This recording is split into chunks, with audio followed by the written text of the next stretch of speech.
It is common knowledge that the average woman spends a period of 9 months pregnant, and so a baby is born after a period of roughly 40 weeks. However, in some cases, including my own, it doesn't work out that way all the time. See, I was born after only 27 weeks, and it's because I was born this early that in the weeks following my birth, I had acquired a condition called hydrocephalus, which is what I plan on speaking about today.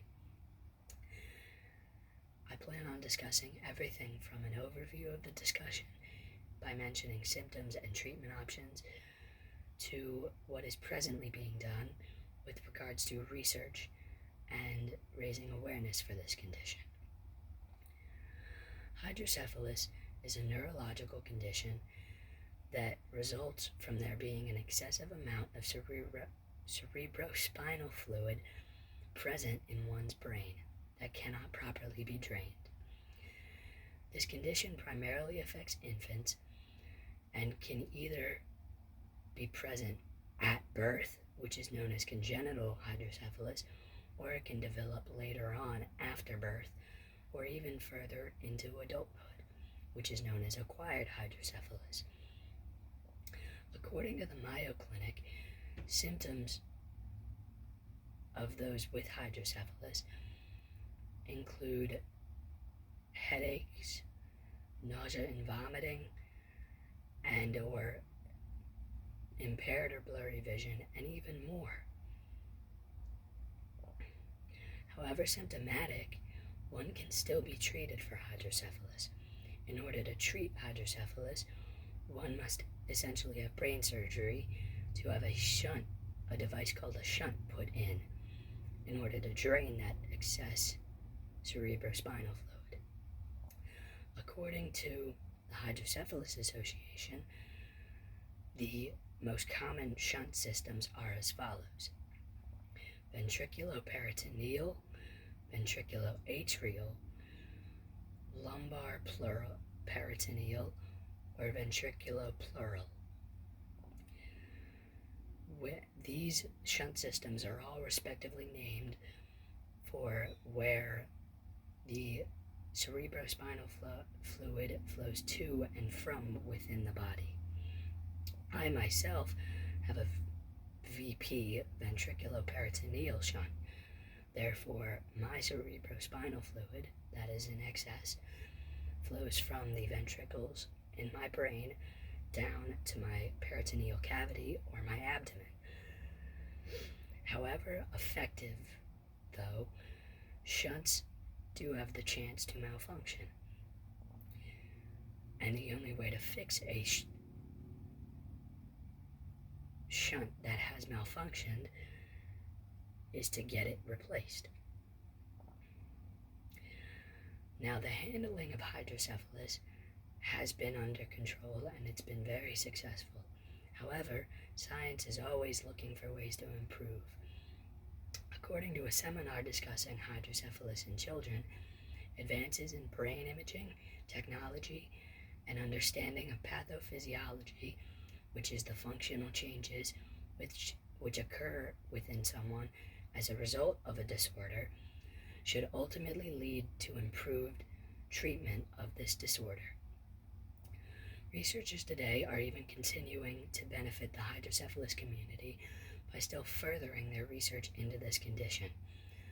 Various research projects that are being done today include exploring how hydrocephalus affects brain function. They are working to develop more cost-effective methods for diagnosing shunt malfunctions, and are even trying to find gene mutations associated with congenital hydrocephalus.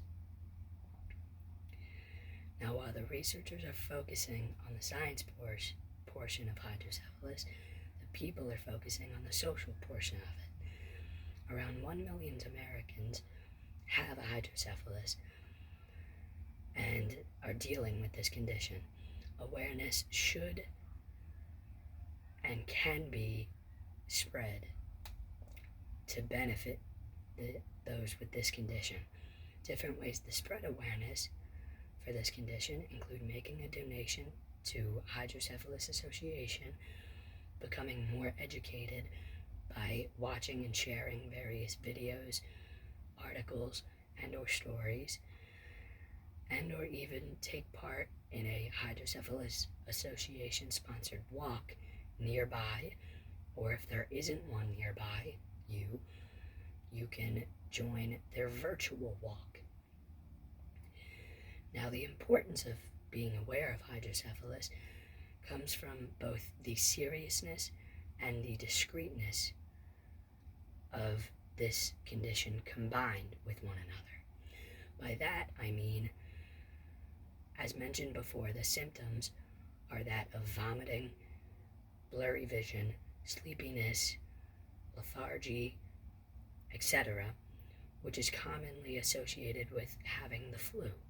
Therefore, some may think that they have the flu instead of a much more serious case of hydrocephalus.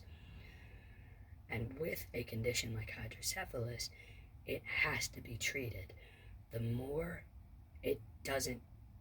further it goes untreated, the worse the outcome may be.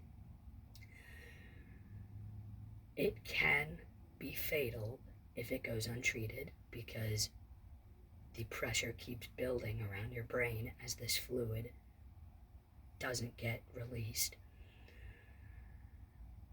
However, with proper treatment, you can live a very healthy life with it. I'm standing before you here, having lived my entire life with hydrocephalus, as proof that that is possible.